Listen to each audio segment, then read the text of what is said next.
Assalamualaikum warahmatullahi wabarakatuh. Perkenalkan, nama saya Muhammad Rifki Ardiansa dengan nomor induk mahasiswa 21320110113.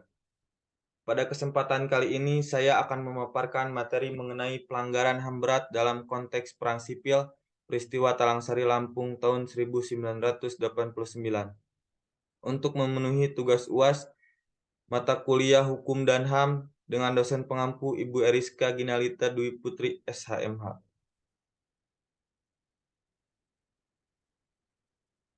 Latar belakang peristiwa Talang Sari adalah sebuah kasus pelanggaran HAM berat yang terjadi pada 7 Februari tahun 1989 di Dusun Talang Sari 3, Kabupaten Lampung Timur. Terjadinya tragedi ini merupakan dampak dari penerapan asas tunggal Pancasila di masa Orde Baru yang termanifestasi dalam Undang-Undang Nomor 3 Tahun 1985 tentang partai politik dan golongan karya. Menurut tim pemantauan Komnas HAM, peristiwa Talang Sari telah menelan 130 korban tewas terbunuh, 77 orang dipindah secara paksa, 53 orang haknya dirampas, dan 46 lainnya disiksa.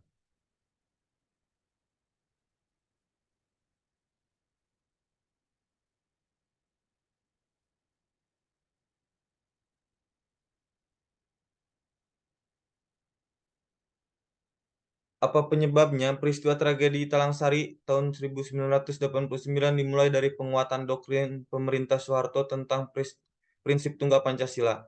Untuk menunjukkan komitmennya, Soeharto menggambarkan prinsip tersebut sebagai Eka Prasetya Pancakarsa melalui program Pedoman Penghayatan dan Pengamalan Pancasila atau PEMIN 4. Program PEMIN 4 banyak ditunjukkan kepada kelompok Islamis yang pada saat itu memiliki sikap kritis terhadap pemerintahan Orde Baru. Aturan ini memicu reaksi dari kelompok-kelompok Islamis di Indonesia, termasuk peristiwa di Tanjung Priuk pada tahun 1984, Barisan Jubah Putih di Aceh, dan kelompok Warsidi di Lampung. Lanjutan, yaitu prinsip yang diterapkan Soeharto ini disebut sebagai Eka Prasetya Pancakarsa dengan pedoman program bernama Pedoman Penghayatan dan Pengamalan Pancasila PEMIN 4.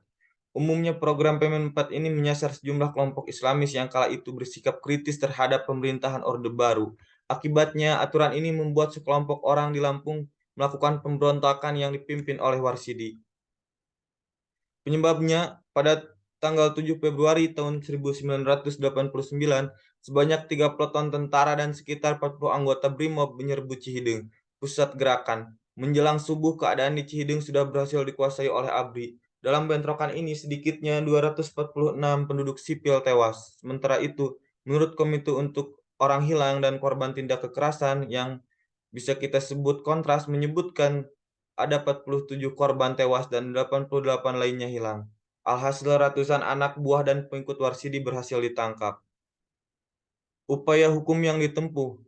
Menurut Undang-Undang Nomor 26 Tahun 2008 Pasal 9 tentang Pengadilan HAM, kejadian itu merupakan penyerangan terhadap kelompok sipil yang dilakukan atas perintah dari atasan militer maupun non-militer pada tahun 2001. Korban dari peristiwa Talang Sari mendesak Komnas HAM untuk segera membentuk Komisi Penyelidik Pelanggaran HAM atau yang kita sebut KPP HAM. Kemudian pada tanggal 23 Februari 2001, tim penyelidik pun dibentuk berdasarkan Undang-Undang Nomor 39 Tahun 1999.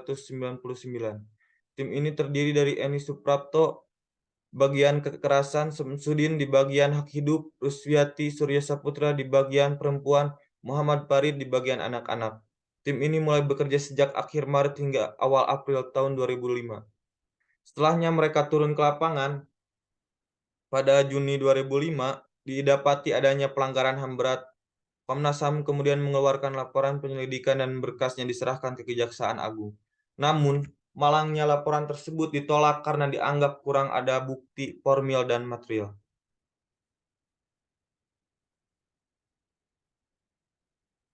Deklarasi damai.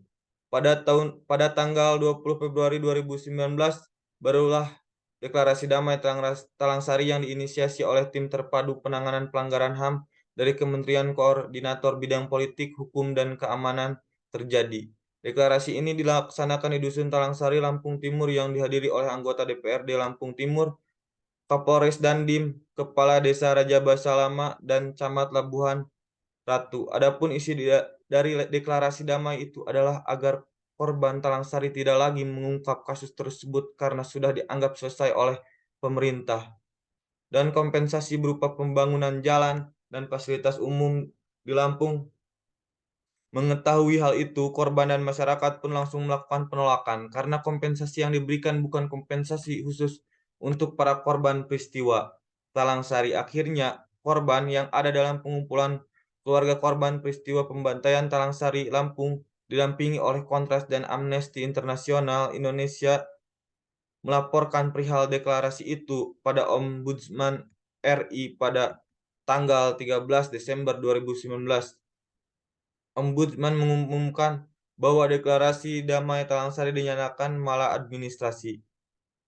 Untuk kesimpulan, hak asasi manusia merupakan hak dasar yang perlu dipertahankan eksistensinya apapun keadaannya dan apapun masalahnya, sehingga apa yang menjadi kebutuhan dari setiap manusia dapat diperhatikan oleh sebuah instansi yang lazim disebut negara.